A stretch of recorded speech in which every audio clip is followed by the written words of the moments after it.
Welcome back guys to another video. This time I'm playing against Fireking Azamina. I'm playing a Voiceless voice deck. This time I'm not focused on a going second variant. I'm playing Voiceless just basic Voiceless voice. So let's get right into it. I won the dice roll and I go first obviously. So here I'm speeding up things a little bit. There's not much going on anyways. So here Matty was asking me if I'm playing still a going second variant of the deck, which is not the case, unfortunately for him. I guess he was quite concerned about it, and now I started the timer, which is important later on because yeah, you'll see. So I start off with Saphira. So I discarded Saphira to dump a ritual spell and add a ritual monster to my hand. Which in this case, of course, is Skull Guardian.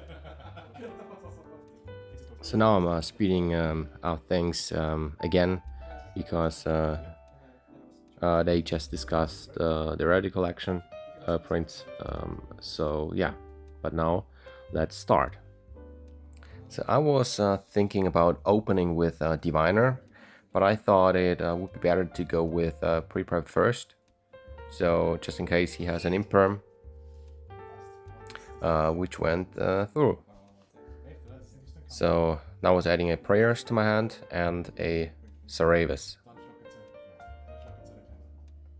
for additional target protection.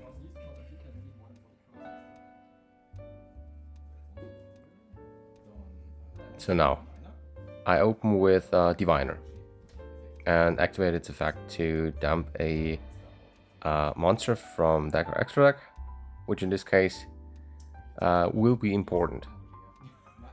It looks like he was stunned by the brilliance of my QCR Diviner. Well, just kidding, of course. Here I was checking my hand again. No, I had a certain strategy this time, and because of that, I was actually not dumping the tries. I was dumping the low, which actually increased the ranking of my Diviner by 1 until the end of the turn, which is important for the rest of the turn. So now I'm banishing Saphira and activate its effect to Ritual Summon. I Ritual Summon the Skull Guardian using the Trias from my hand, and now I activate the effect of Skull Guardian to add a Voices card to my hand, a monster. Now here obviously we had Chainlink 1, Skull Guardian, Chainlink 2 low. So with Skull Guardian, I'm adding the Old Man to my hand for additional follow-up play later on. So now I'm reviving low and activate its effect on summon to place a spell or trap card.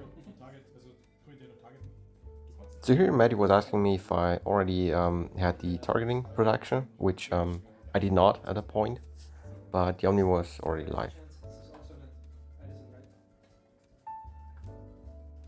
So here I'm placing Barrier, of course, and now I'm activating its effect to search.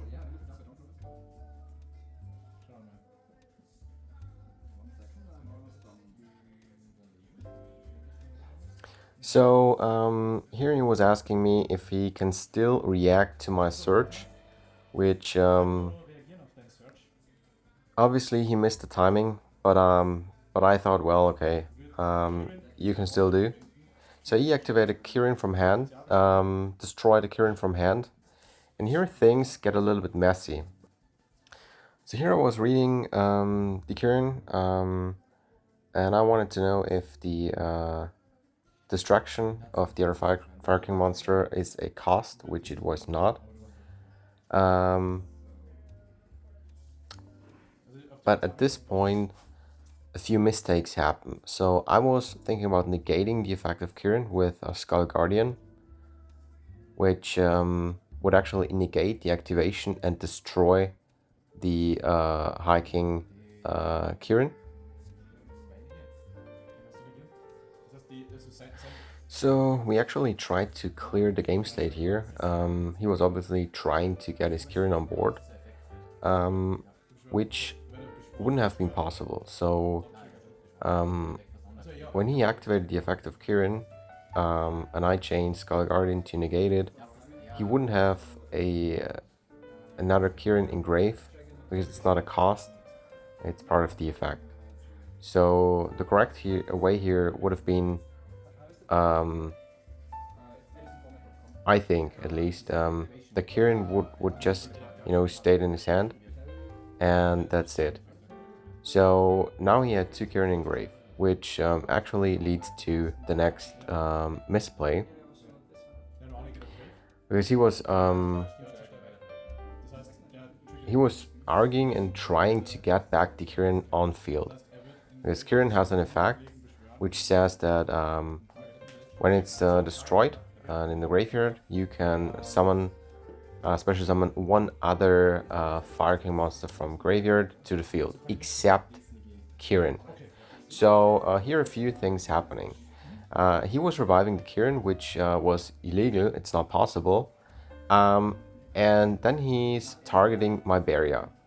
And here I actually did a misplay too, because I was like, oh, okay, you targeting one of my cards, so I changed Aravis to negate that, which is not possible because he needs to target a monster on my field.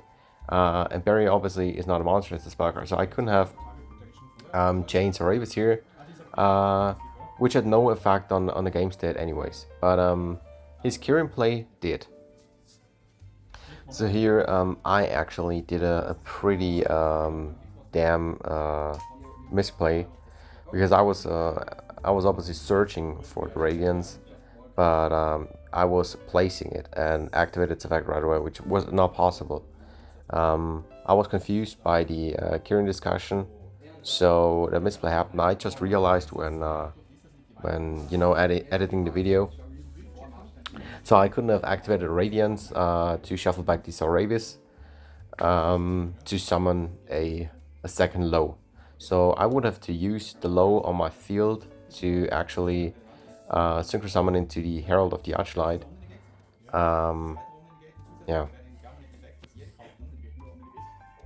So here I was actually explaining him the effect of Herald of the Archlight, which has a pretty nasty effect, especially against Fireking, because it says that every monster that is sent to the graveyard from hand or deck is banished instead. So obviously a card that he needs to get rid of, otherwise he can't play his game.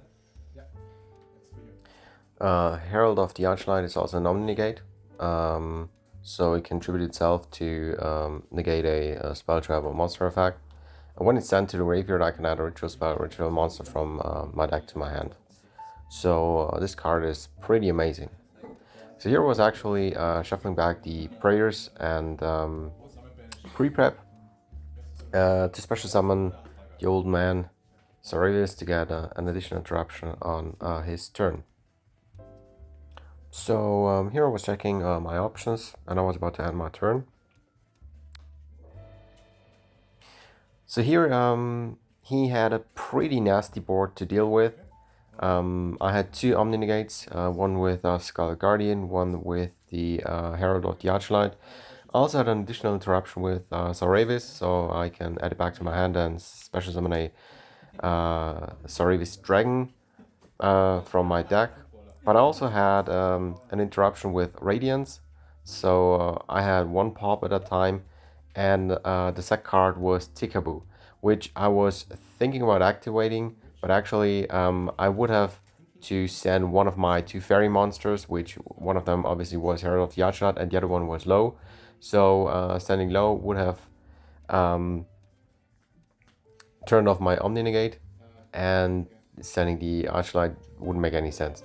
So he's starting off with special summon the Bellstar, the Black Witch, by tributing the Fireking, High Kirin, to search a Sinful Spoil card. I was chaining the Old Man Zoravis, add it back to my hand, and special summon a Zoravis from my deck. So here is setting the new Deception of the Sinful Spoils. So just to add on the misplay earlier, the correct way to play this line would have been to actually set the Radiance and not place it. So I was obviously confused because of the Kirin discussion. So the correct way would have been to actually set the Radiance and then in his turn activate the Radiance to shuffle back the Zoravis to special summon the low. So Skull Guardian would be live. So the line or the board would have been the same, but the correct line would have been different. So Manny, if you're watching this video, I'm sorry, but you would have lost anyways. So here was normal summoning Snake Eye Oak, which I was reading as I was sure he has no level 3 or lower fire monster in his grave. But he was about to activate its second effect. So now I was using the effect of Snake Eye Oak to send itself and the Diabell Star to the grave to special summon out a fire monster from the deck. And here actually another misplay happened. So I was chaining Zoravis, add it back to my hand and negate the special summon, which was not possible in this case as a chain was resolving. So this was a misplay obviously. So now he's activating the Deception and was also running out of options. So here we were actually discussing the current game state, and we were looking for any ways for him to continue to play, but he ended up scooping the game, and yeah, we went into game 2.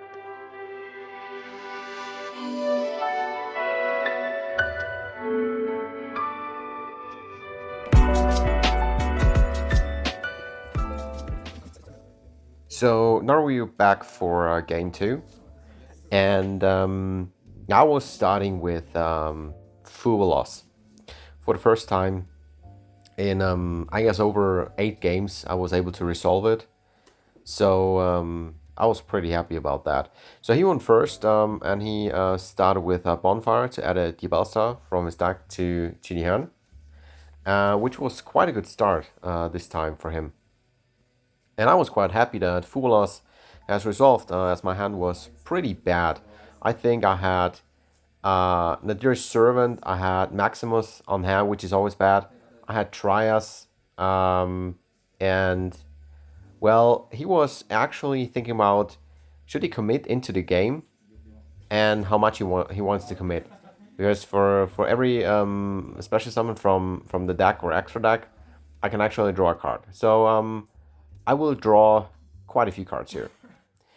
So now I was special summoning the Diabell Star, the Black Witch, by discarding a Bonfire. So now he activates the effect of Diabell Star to set a Sinful Spoiler trap, which in this case is Deception again, of course.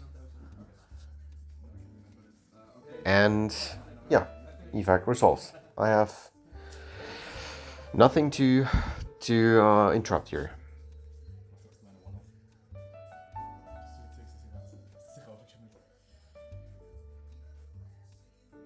So now he activates Deception of the Sinful Spoils.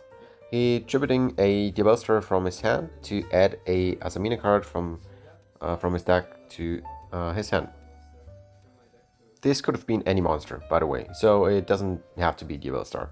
Just any monster, So you can add a Azamina card, which in this case is obviously the Sacred Azamina, which he activates right away, so he can reveal a fusion monster from the extra deck to special summon a... okay. So I was just confused because usually he has to send one monster for every 4 levels the fusion monster has to the graveyard in order to fusion summon the monster, which he didn't, or I missed it. If I missed it, I'm sorry. If he didn't, well, that's a nasty misplay then. So now he link them away for IP Masquerina. So now he's using the graveyard effect of the Sacred Azamina to shuffle back a Azamina fusion monster and add it back to his hand. So now Matt is activating the Sacred Azamina again, discarding a Sinful spell card, and fusion summon out the Omni Negate, called Azamina Sylvia, which is a pretty cool card, by the way.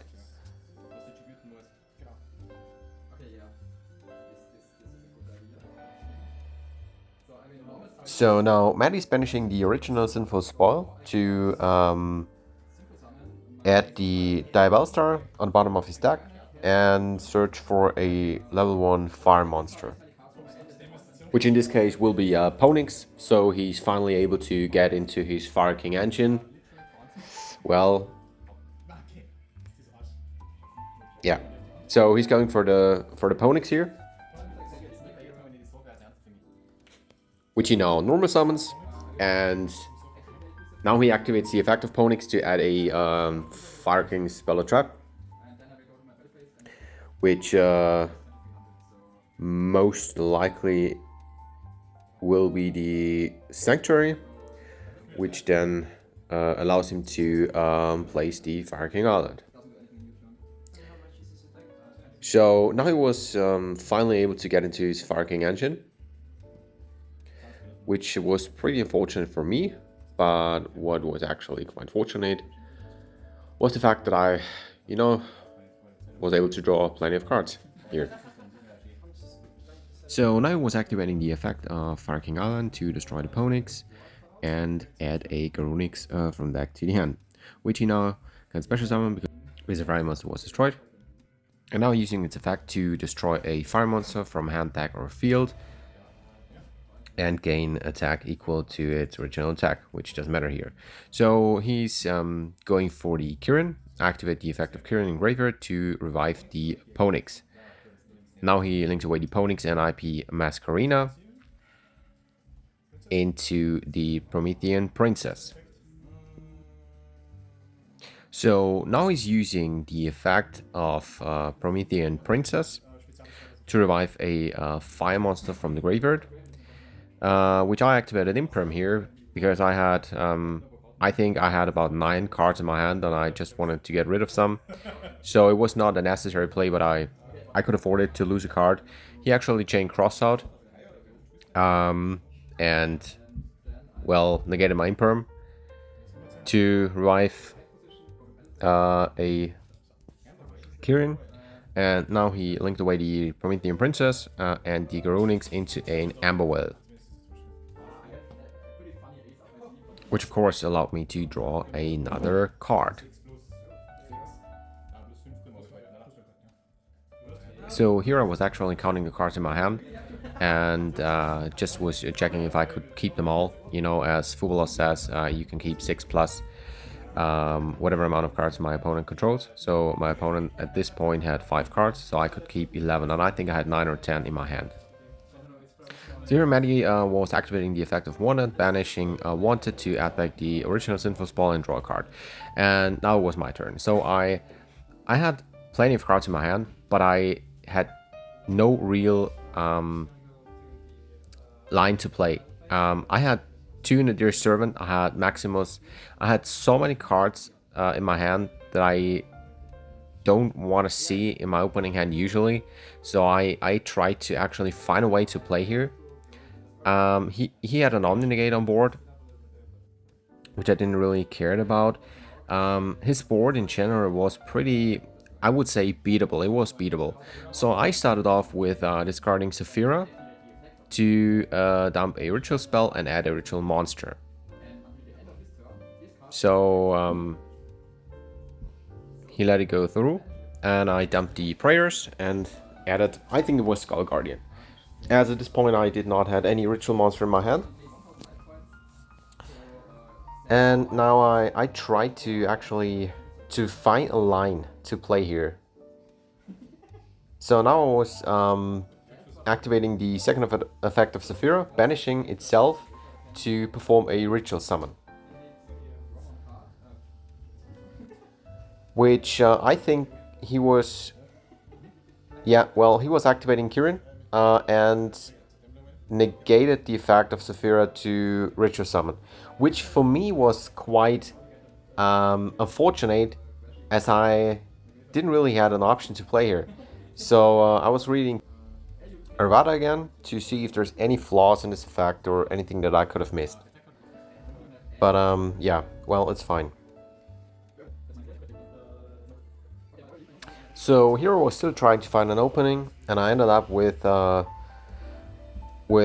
prayers to actually hard ritual summon, which he negated. So he used his Omni Negate to negate my prayers, and I still had no opening. So I was kind of concerned at this point.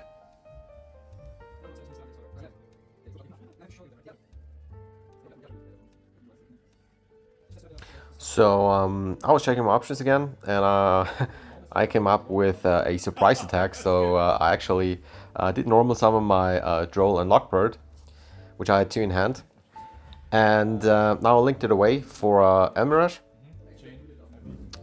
So my idea was to go for the Secured Gardener play, which was not necessary, as he popped my Almirage anyways. So the idea, or the entire plan, was to get an actual monster to the graveyard, so I can actually summon out my Maximus, which was I think it was one of the last plays that I had at this point. So he popped my Almirage, which I was pretty happy about. So now his Garunix triggered in Grave, and now he also activates the effect of Fervada to revive the Fireking High Kirin.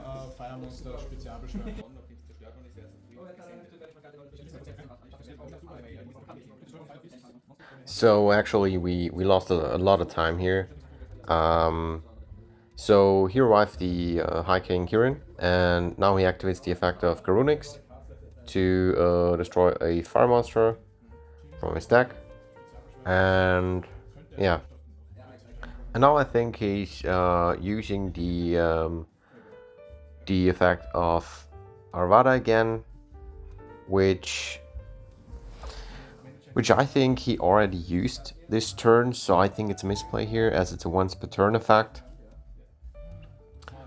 But anyway, so I was checking if he has any like on-field interactions, if there's anything left that he can use. And yeah, so actually we are about to enter the final phase of the duel. So I was activating the effect of Maximus, so I banished the Amaraj from graveyard to special summon out the Maximus.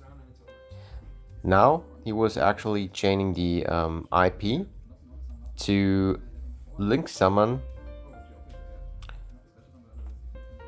into an SP, which was not possible, you know, at that point, because he had Princess on board, which locks him into fire. At that point, I was first checking my options before I actually realized that misplay. So I banished Maximus, but right after I realized that it's not possible. So SP, the SP summon was illegal here. So yeah, we reversed the game state here into a legal state. So he reversed the game state and he went for a Sunlight Wolf instead of the SP, which I couldn't care less at this point. So now I was activating the effect of Maximus to send 2 extra deck monsters to the graveyard, which I picked the Psyframe Driver Omega and an Antis. So now I chained Antis to the Psyframe Driver and I popped the Fireking Sanctuary, and I added back the Omega and the Prayers. So now I was finally able to activate my pre-prep, as I had no Prayers in deck. I had them all in my hand. So now I was able to resolve it, and I did. So now I activate Prayers. I used Maximus for my cost for the ritual summon, and I summon up my Scarlet Guardian. So now I activate the effect of Scarlet Guardian to search. And I was not sure what his sack card was. I was afraid of an Imperm at a point because it would have killed me. So yeah, I think at this point it is important to mention that as I said in the beginning, we're running out of time here. So actually I started the timer over a minute later. So we were close to time here. So I was adding a low from deck to my hand. And now I activated Nadir's Servant, which allowed me to send another extra deck monster and also add back the Maximus. So I was sending another Antis, which now allowed me to pop his field spell and also wipe his entire board. Because when the field spell leaves the field, he has to destroy all monsters on his field, which was obviously a game changer at that point. It's also cool to mention that the destruction effect from Antis is not once per turn, so that's why I could use it twice this turn. So now I was actually normal summon low, which we realized that's not possible because I normal summon Droll this turn. So I ended up on a Skull Guardian and nothing else, which was enough at this point to make damage. So again, we were very close to time. I think we had a minute or two left. Not sure even that. As I said, I started the timer a minute after we started the game. So at this point, it was almost time. Yeah. Now he's destroying my Skull Guardian with his Ember Whale. But yeah, so I banished the Prayers from graveyard to summon out another Skull Guardian.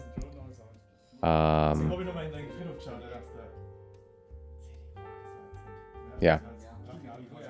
So now I was checking my options again, and I went into the battle phase. So here he took 2050 damage. I went into main phase 2, setting a card, and well, I did end my turn. So now it's the final draw of this duel. So Mehdi drew a card, and he was checking his options.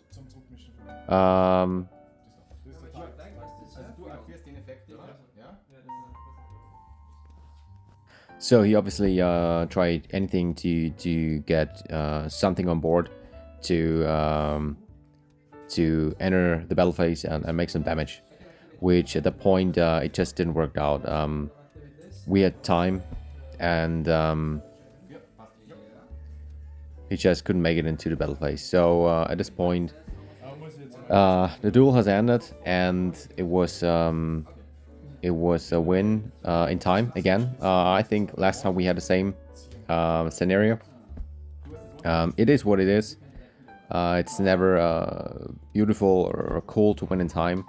So, but yeah, that's how it is. Um, anyways, guys, thanks for watching. If you like these kind of videos, we will be very happy if you subscribe to the channel, if you leave a like and a comment. Yeah, see you guys next time.